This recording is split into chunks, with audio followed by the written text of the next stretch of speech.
Hey, what's up, Life Without Pants here with another Path of Exile video, and in today's video we're going to talk about probably my favorite farm of the league to date. This is crop rotation in T17 maps, and honestly it's so good. I enjoyed it so much.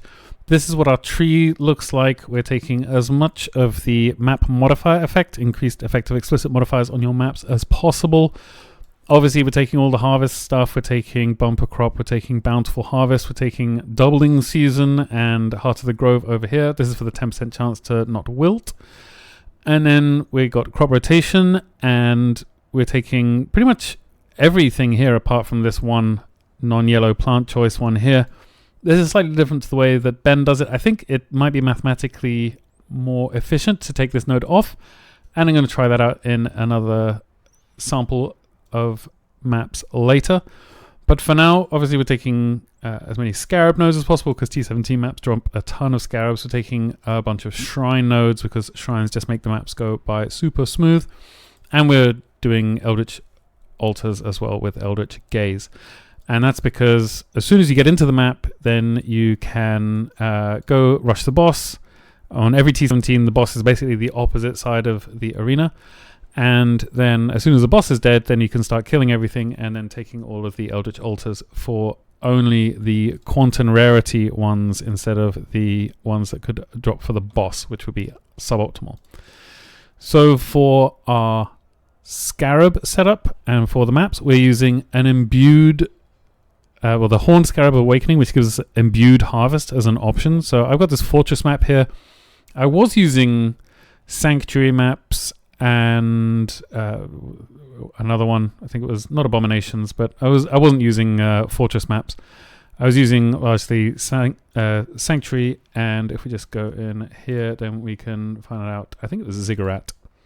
This is the one with Katarina in it, and so we're using a fortress map here, and then we're using this imbued Scarab, so it allows us to select imbued crafting options on the map, and that means we can take imbued harvest. And imbued harvest gives us 50% chance for the unchosen crop not to wilt, plus the 10% from the other from the Atlas tree gives us 60% chance for our harvest to the unchosen crop not to wilt. So it's always in our favor to not select that. Then we're taking a harvest scarab of doubling, and then we're taking 3 Scarabs of risk, and these can be pretty rippy if your build's not equipped for them. My build can handle all mods, so it's not too difficult for me. We take imbued harvest, we're taking Eater of Worlds, and we're taking our harvest tree. And my maps, I've just rolled them for pack size 70% plus, and that's basically it.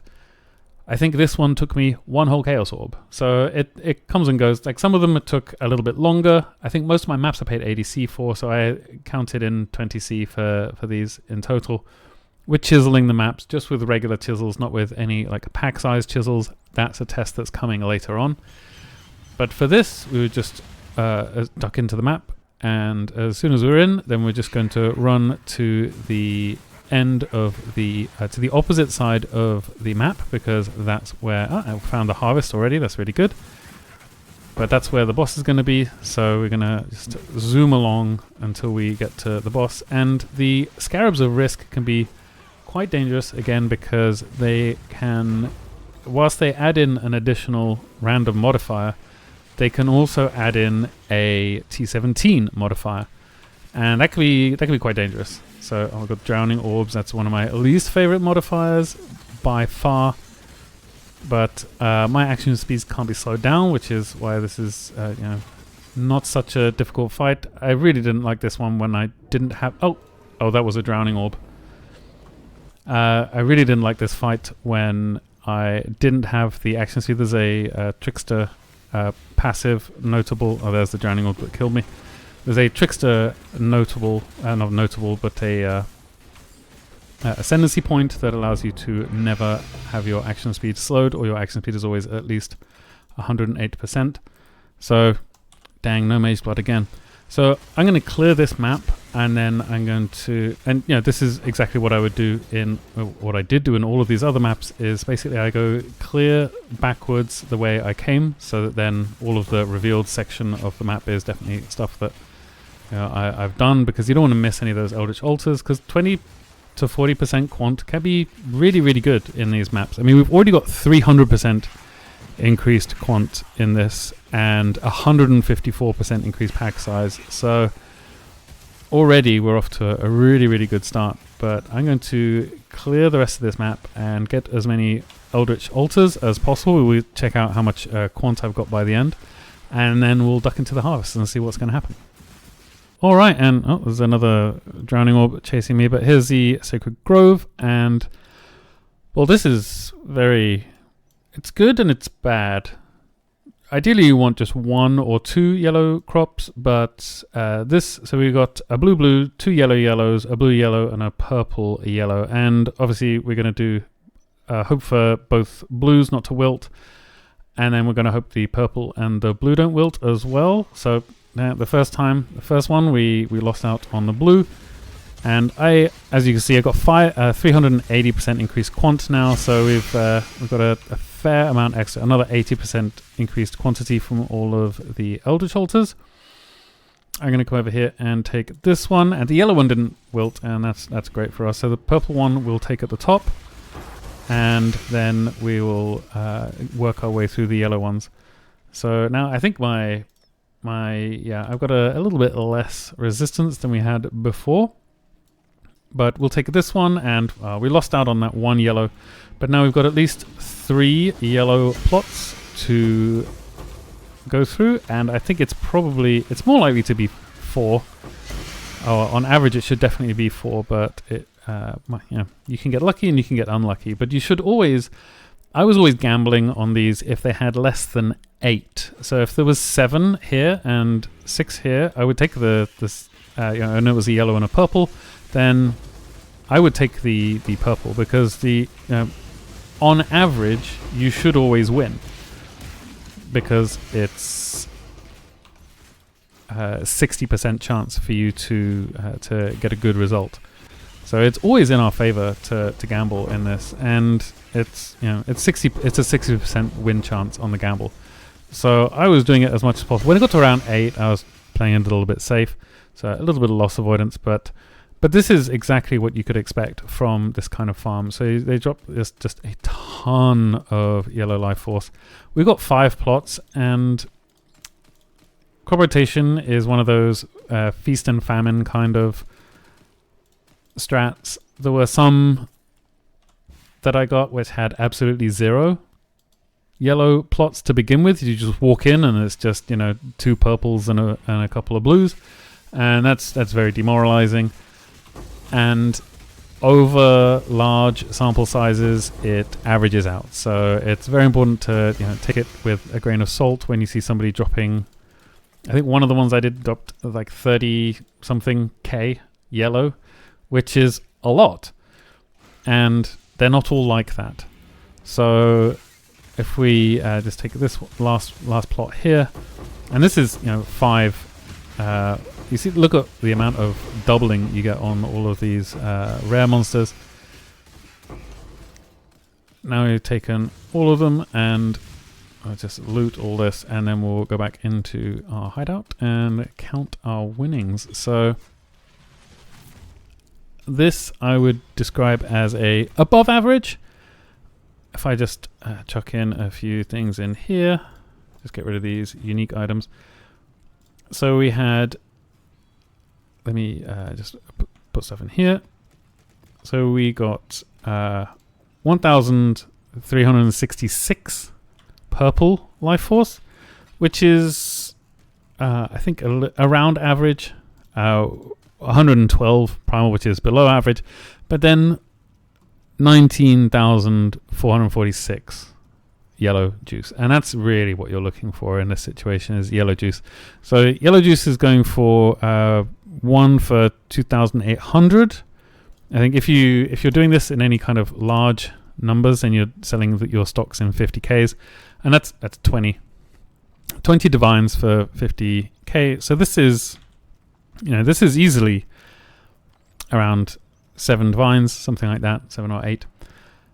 And let's take a look at our results here. So if we just get rid of this and here, this is what we got over 50 maps. So we can take a look in. This is how I laid out the results. I got all these city square maps. We got a bunch of fragments. We got so many void cards. We got a lot of maps as well. And then a few, like, here and there, unique items. We've got 2 Avian Pursuit, which is the Einar's Memory of Harvest Beasts. We got a Badge of the Brotherhood. We got a Voidborn Reliquary. We got 5 Raw Divs and 3 of Valdos, and then an exceptional gem. And we found 1 Cobalt Jewel. It turned out to be Witchbane, so a bit sad. But this is how I laid it out. So the first map, I got 13,100 yellow, 5,500 blue, and 124 purple. And you usually end up with 100 and something of one of the lesser ones. And then I got 28,000 in the second one, which is easily 10 divines. It can be really, and then you can see some of them here. I didn't get any. 0 yellow. This is, you walk in and there's no yellow patches at all. And that can happen. And sometimes, I came out with 500 yellow and 108 purple, and that's very demoralizing because you put in a lot of money into these maps, and sometimes you can come away with not much at all. But on average, I mean, if we hold down Alt here, we can see 135,000 purple juice. We got 146,000 primal juice, and we got 570,000 yellow juice. We got 3 of these Sacred Blossoms as well. So let's just go and have a look in our Wealthy Exile. Now, the Wealthy Exile data has our Vivid Life Force at 177 divines, and this is completely wrong, because if we see here, we've got 570. We just said it was 20 for 50,000. So if we've got a calc, then we could do 570,000 divided by 50,000, and then multiplied by 20, and we can see 228 divines just in yellow juice, and that's way more than the 177 that Wealthy Exile thinks that we should be getting. So when you sell this in bulk, you're going to get a ton more money for it, so much more. Reality fragments, these fragments are going to they're going to sell immediately on the currency exchange, but the lion's share of this strategy is going to be made out of the yellow juice. You get a lot of bubblegum currency and other things with the from the maps. Obviously, this isn't nothing. We've got a lot of scarabs. I even got some imbued scarabs as well. So we're awakening scarabs, so we are sustaining. But this is how much it looked like. This is what our costs and returns look like. So for our maps, we're buying 50 of them. They cost around 100 chaos each. I wasn't using the more expensive ones. I think Fortress are one of the reasons the Fortresses are more expensive is because they are there's no invulnerability phase on the boss. So these are 125. If you want to spend a little bit more time, then you could do Abomination or Ziggurat. They're cheaper, and I think the amount of monsters is around the same. But Fortress obviously is just easier because you can just go in, blast the boss, especially if you have action speed guaranteed. So for this, we're taking 100 C for the maps. We're rolling them, we're chiseling them. I put 20 C for the rolling. The chisels are pretty cheap anyway. For the Harvest Scarab of Doubling, which is the main one we're using, that's 37 chaos. We're taking the Scarab of Risk. We're taking 3 of those each map, and they're 5C each. And then the Horn Scarab of Awakening. These were 1.8 when I bought them, but they're 2 divs now. Or they're 1.8 if you buy them on trade, but if you buy them through Faustus, which is my preferred method, then they're 2 divines. So that's I'm going to say they're 2 divs. That's 300C each per map. So your per map investment is 472 chaos, which is not cheap. It's not cheap at all. This is like a hair over 3 divines. And then for the returns for your fragments, you're getting 8,500. The scarabs 4 and a bit thousand, but the life force is 42,000 chaos of life force over all of those maps. Some some bubblegum currency and other. This is like the Valdo's boxes, the cards and that kind of stuff. And so per map, we're getting back 1,169 chaos, which is really, really a lot. This brings us to a per map profit of 697 chaos per map. And that's, that's basically 700 chaos. And that's a fair amount. The maps take around 12 minutes, I think, the one here. This one took 10 minutes. So maybe if you're doing Fortress, then maybe it's better if you spend the extra money on the maps.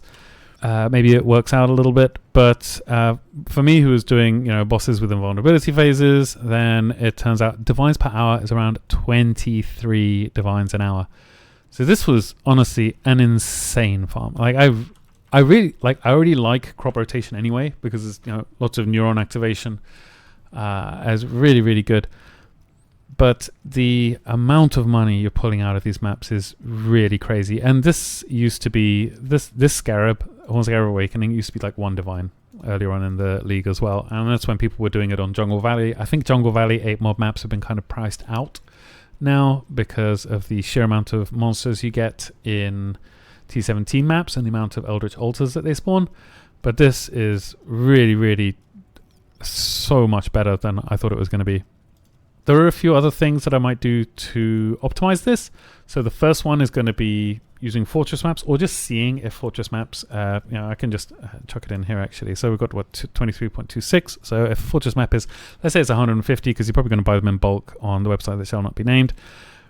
And then if we change this to 10 minutes, then it actually turns out to be quicker. So you should, Fortress maps better, just better. If you have guaranteed action speed like with the Trickster, then this is just better, objectively. So that's something that I will be trying out next time.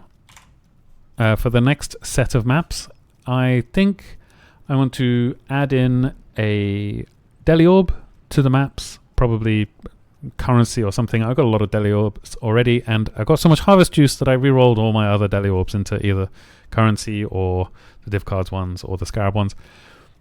And then I think I want to try out the Maven Chisels of pack size as well. I think it's these Proliferation. Yeah, these Maven Chisels of Proliferation, but they're 43C each. And that seems like a lot. But maybe it'll work out. So that's what's next for us. I'm probably going to do a T16 strat as well to see if it's good, and if it's not, I'm just going to not make a video about it and then concentrate on doing something that I enjoy a lot more, like crop rotation. Anyway, that's it from me. I hope you enjoy this video. I'll put my the regex for the pack size in the description. I'll put a link to this spreadsheet and obviously a link to the atlas as well. But with that, I hope you are kind to everyone you meet. I love you all very much, and I'll see you next time. Cheers.